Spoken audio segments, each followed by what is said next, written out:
Hey everyone, welcome back to the WaveCube WaveLength Podcast. To introduce today's episode, this is going to be a special episode. I know we're on episode 2, but I had this really cool idea. So shortly, I'm going to have another segment split in here for this special episode. So we're going to be diving into a little segment I wanted to try in regards to if a show from my childhood or just shows in general have held up well in my eyes or what I think about them. So in just a few short moments, the next segment will pop up and it'll be a watch through of the first episode of Code Lyoko. So I hope you enjoy, and I can't wait to hear your thoughts about the series in the comments and such. And with that, I hope you enjoy my watch through of the first episode of Code Lyoko. Alrighty, we should be good to go. So welcome to my commentary portion of the podcast today for the special episode. So we're going to be covering the very first episode of Code Lyoko, which was one of my favorite childhood shows, and we're going to see if it's held up in my modern lens as an adult versus when I was a kid when it came out on Cartoon Network back in the day. I thought this would be a fun way to kind of look back on shows that I grew up with or just shows that I like and see how much I enjoy them now. So this is kind of a new thing, and I'm playing around with some stuff and some technical things, so hopefully everything works out without any issues. So we're gonna get into it. Also, I've been rewatching the show again as well too, so I have a lot of thoughts to talk about, and it's gonna be fun to kind of experience it with you guys and your memories with this show and just watching along with me. So think of this like a commentary you'd watch on DVDs if you're familiar with what that is. Basically, it's just somebody talking over an episode of a TV show or whatever and just making comments about the production and things like that too, and just their general thoughts. So yeah, I thought that'd be kind of fun. Instead of just talking about all of Code Lyoko or just bits and pieces, we can focus on the first episode and then just go from there and see just kind of the experience there. So yeah, I've been watching the show as of recently, so we're gonna get I think we're gonna get right into it, and I'm excited to talk about this show and just kind of my history with it and such too, more in depth. So let's do it. Obviously, the best part that everybody remembers about Code Lyoko is the theme song, World Without Danger, which is one of my favorites. So if you're not familiar with the song, I'll let you listen.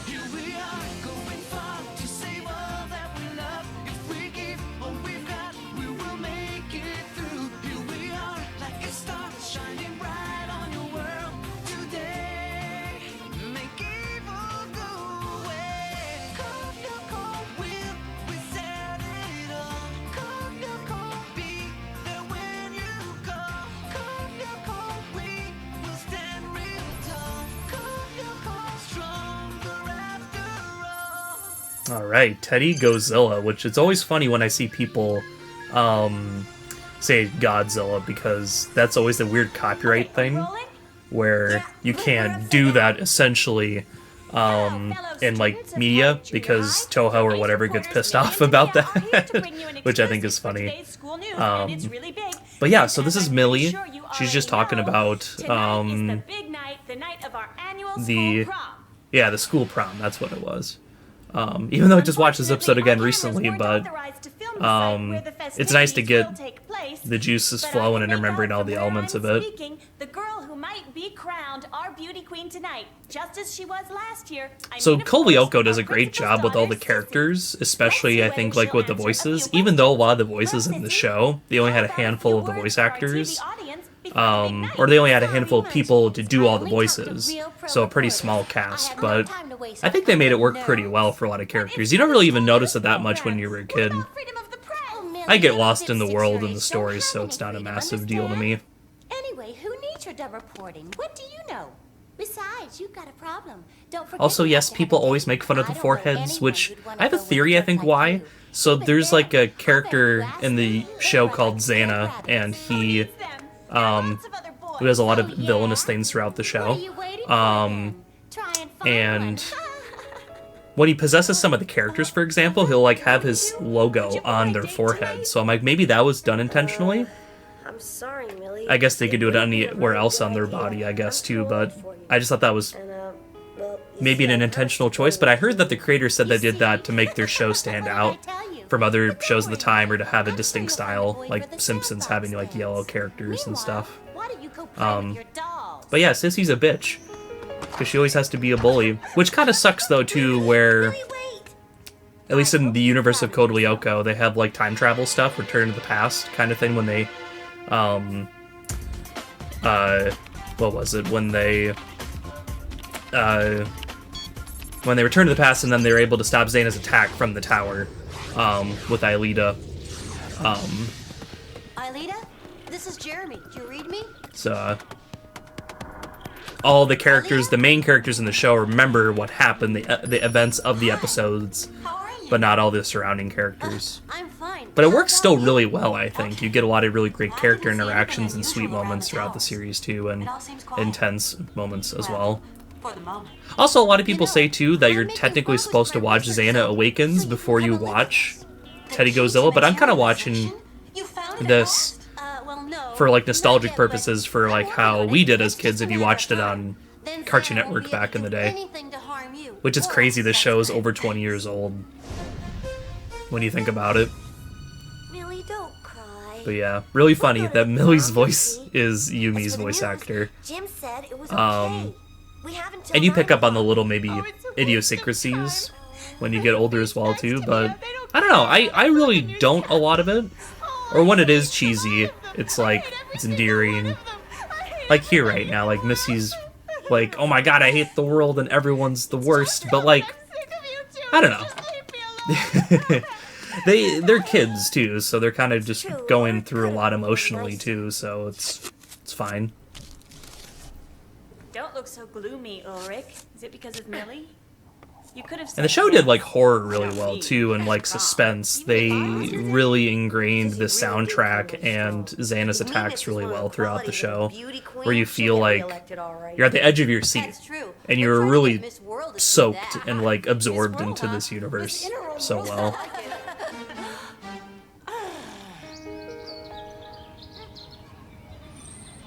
I remember very vivid memories of this with Millie and her teddy bear that she's talking to here.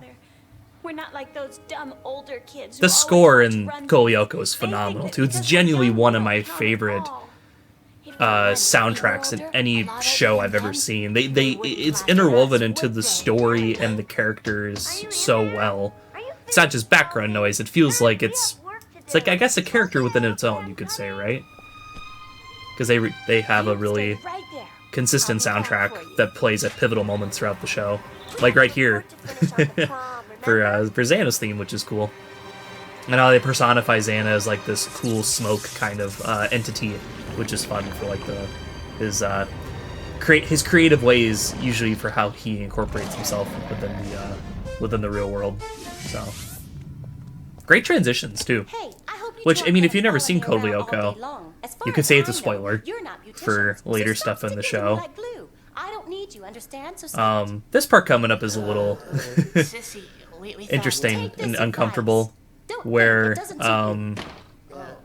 because they had a dubbing company where like they did English dubs and then they did like French as well too, so I guess they're a lot more lenient about censorship and things versus like America and stuff too. So I don't know, it's kind of wild when people like make those YouTube videos online and stuff. I'll see where it's like, oh my god, this didn't age well, or this is really weird or whatever, which yeah, it's not great now.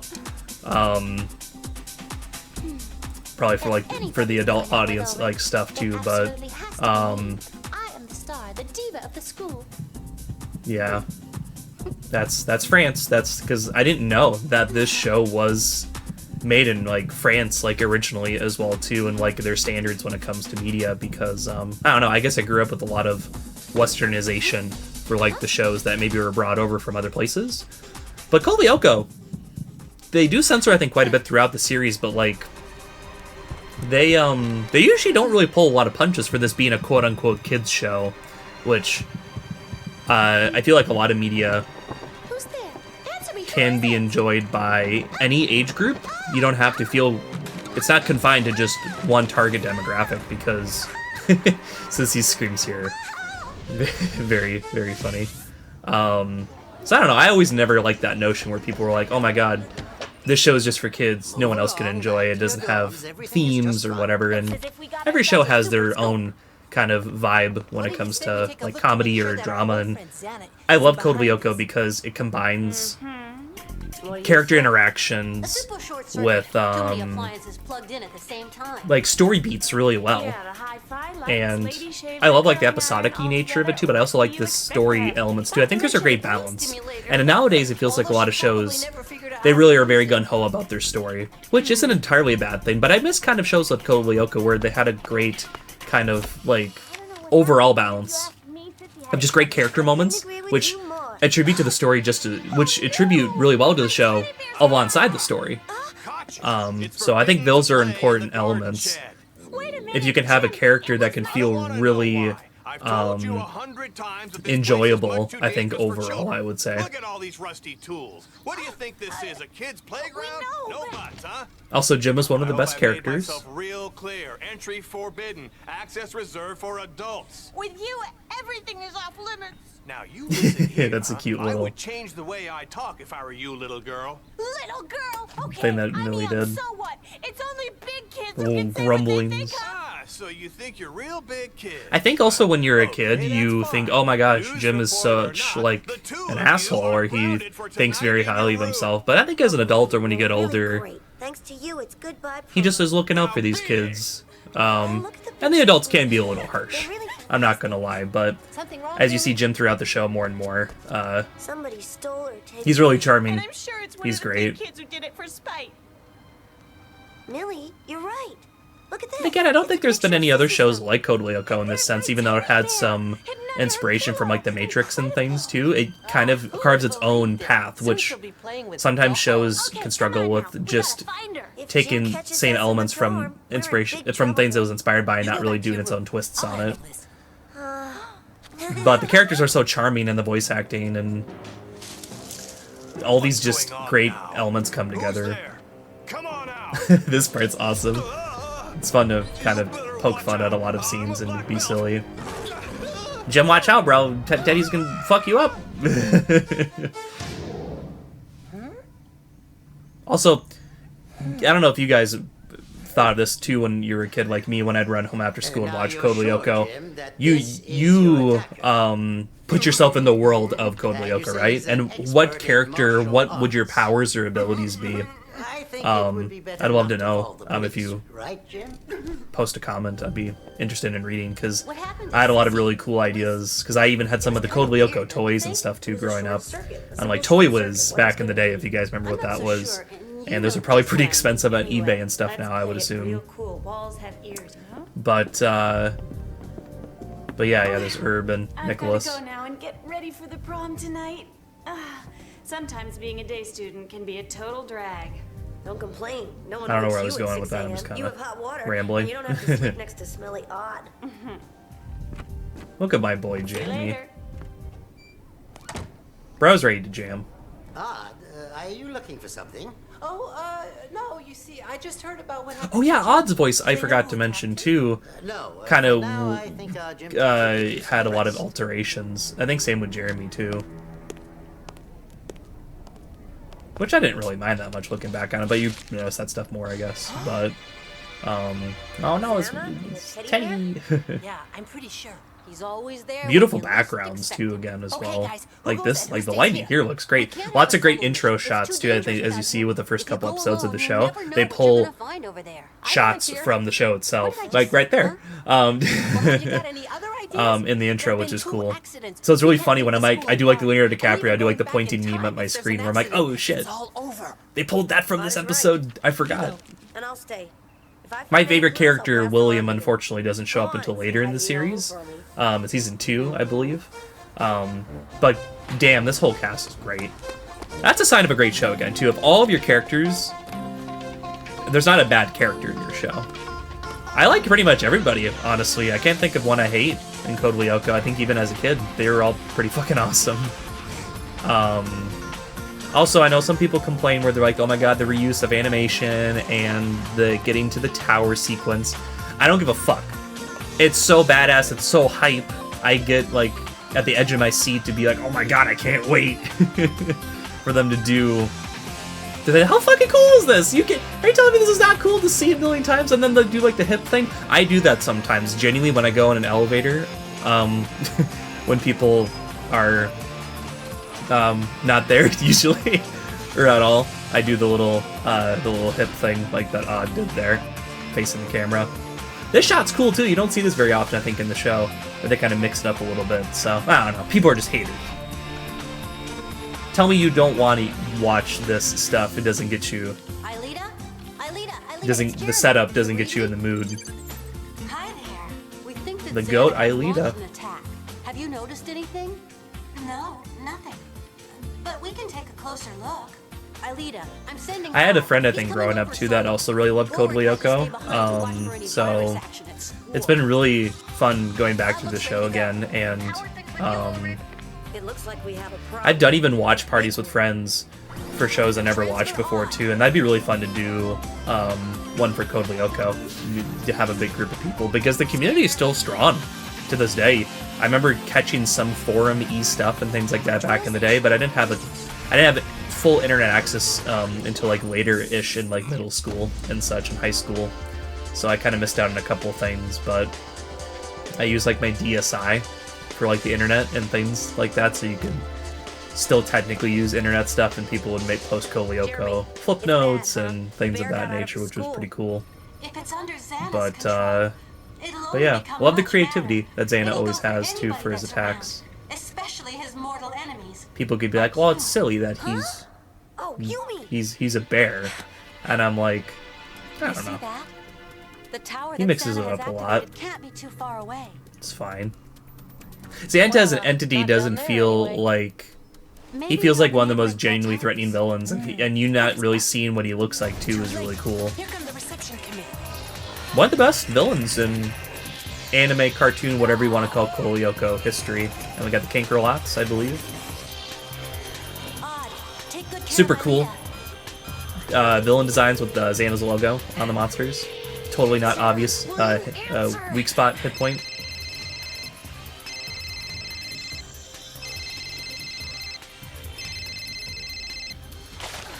Love, What's going on? Yumi's has a pretty cool like house design stuff. Oh yeah, coming up, Odd has this ability. It's like future vision, which is only used I think a couple times. Which some people I've also seen complain where it's like, oh my god, I hate their powers aren't always consistent or whatever too. And I'm like, well, it's kind of like a video game-esque where maybe they lose abilities or they only can be. There's a lot of leadway, I think, with the two. I don't nitpick a lot of that stuff as much, honestly. And they're still getting used to Lyoko and things of that nature. Watch it, will you? Also, damn, Sorry. Are your parents home? No, they went out. Yumi's ready. Come on, we can't stay here. Hey, Got would ready you so mind quick. Explaining? Oh, we don't have time. No, we don't got time. We gotta fuck up Xana before he Care Bear stares at us. Odd,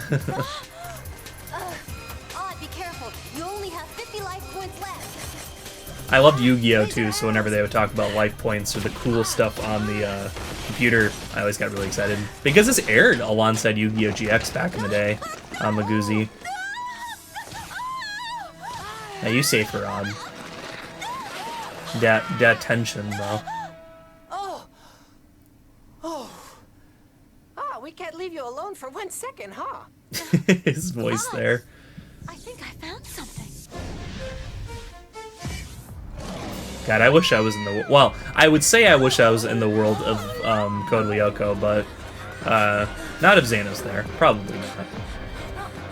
Because he does a lot of crazy shit in the show. Like the Gravity episode and a bunch of other ones that I remember. I remember actually not liking Code Lyoko, actually, at first. And then it really grew on me a lot. Oh, romantic tension.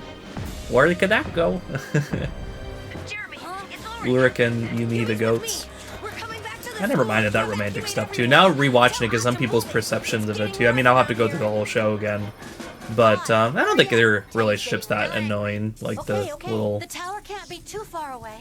combative nature they have sometimes. They're good friends though, I think, or they become, I guess, more later too. But you can tell these feel like genuine, like friends. We've got a problem. Made you want friends like this, I think, in real life for sure.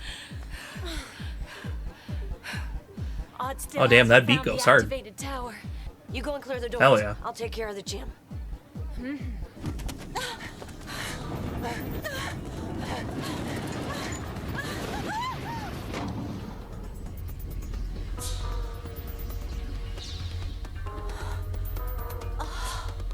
Again, great world building and great atmosphere that the show does too, with so many cool establishing shots and like the computer. Okay, just give me a minute to say hello to an old buddy. So many great details. Love the fan community too as well, which I've been more and more recently getting into versus growing up. Because I used to have the Quest for Infinity game, and now I'm getting it again soon on the Wii. And there was a section in that game where you could get, there was a fan like gallery thing, or like you could submit to have your art in the game, which was really cool. And yourself and the style of Code Lyoko, the team would put you in the game, which was really cool. And I love when developers do stuff like that. It's pretty cool. And now the moment you've all been waiting for, the election of this year's beauty queen. So get ready. Gotta run now. It's my moment of triumph. Classic sissy flex. Now that's what I call a really warm welcome.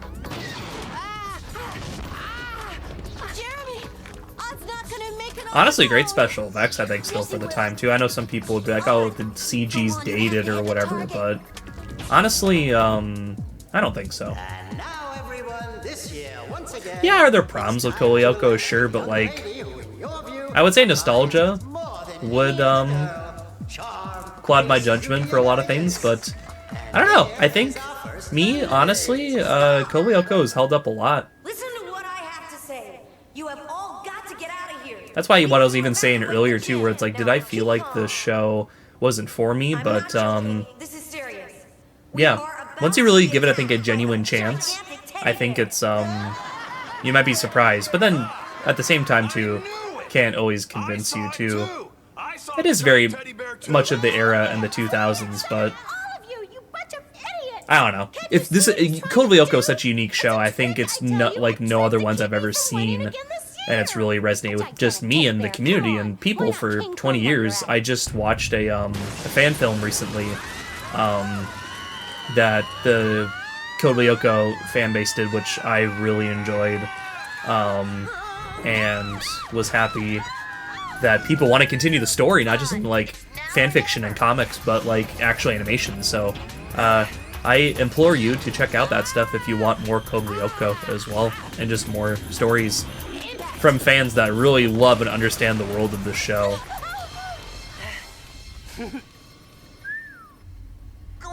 It's time for Return to the Past, baby. And people always make memes where it's like, Iwita's so fucking slow. Honestly, I never noticed that as a kid.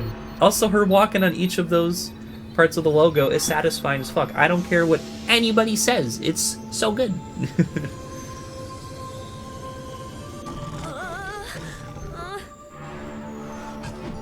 Don't tell me that you don't have suspension of disbelief and you don't love the tension. And again, Code Lyoko was very dark, and they push the boundaries, and it's not a typical kids show. Like, you watch the intro and you're like, oh, wow, this seems like a fun, comedic, kind of silly show, and then you watch it and you're like, oh my god, bro's gonna get squished by a teddy bear, which this seems ridiculous. And then you watch later episodes and they really like push like the life-threatening Are you okay? Yeah, scenarios so far. As kids, we all had a crush on one of the girls, I think, for sure. You don't have to expose yourself in the comments, but if you do, go for it. Ready for a trip into the past, Yumi? I really like the whole cast again, like I was saying earlier, but I really vibed as a kid with Aelita and Would you, Yumi. Would you be my And then we get date? to see how the events replay out, which I always thought this was cool. Be glad to, Millie. I'll see you here at 8. And it was very wholesome. Why, sure. You're not too This mad makes me at feel are you, still Yumi? so good. Not at all. Anyway, my secret admirer will take me tonight. Right on? What? Gives you those warm and fuzzies. Go with that silly baby? That's right, I sure am. But don't Also, worry. When I your love how they brain gets always another neuron have the or motif two, of the Code maybe I'll go Lyoko theme out with throughout the you, show. too. You are recording to me, I hope. There you go. You bet I am. This is TMZ your ass, A sissy. super scoop. Alright, well, that was episode 1, Teddy Gozilla. Yeah, it's definitely aged well, I would say.